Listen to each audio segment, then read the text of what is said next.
Good morning everybody. Today we are going to discuss about the destructors.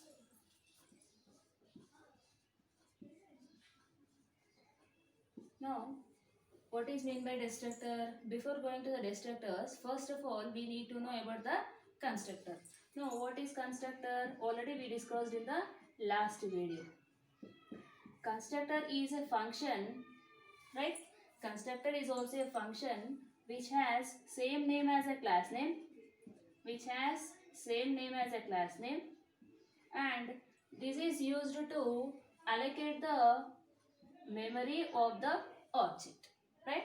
So what is the purpose of constructor? To allocate the memory of the object. Now come back to the destructor. Destructor is also a special function. So it is also a special function like constructor. It is also having the same name as a class name.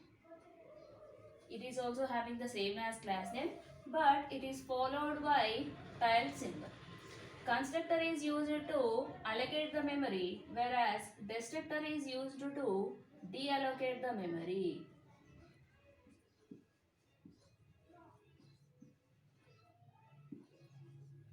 Understand? Destructor is also a special function which has same name as class name and followed by tilde symbol.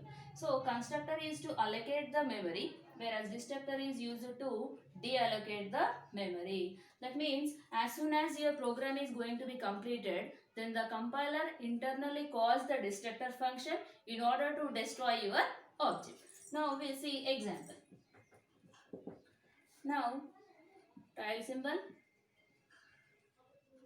student, and in this whatever the statement you want to write, you can write down. Deleted.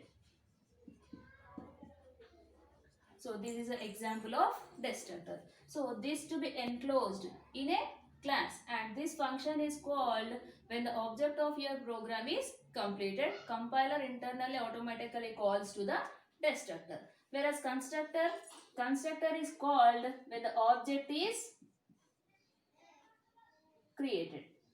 Constructor is called when the object is created, whereas destructor is called when the object is completed. When the object completes its work, then the destructor will be called. This is the difference between constructor and the destructor. Now we see the example of the destructor program. Now first of all I am adding the header file.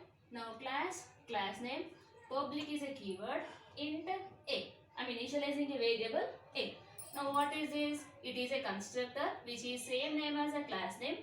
Right? Now here I am allocating the value of a variable 0 to a, and I am displaying the value of a. I am also displaying a message that I am the constructor. I am closing the constructor function. Right?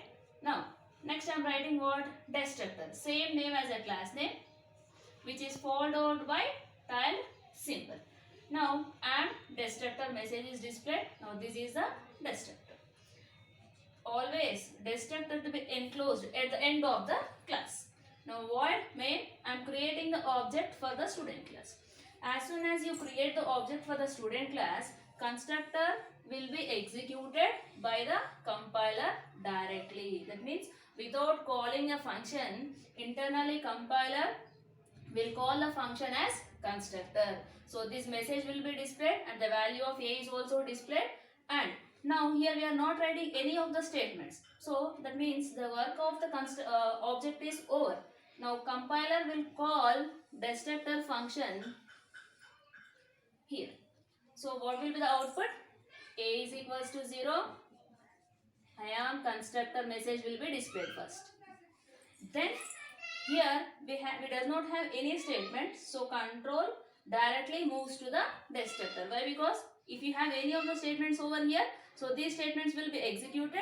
At last destructor function will be executed. But we have no more statements here.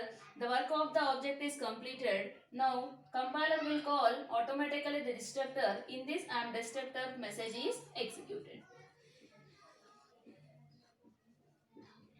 And destructor message will be executed.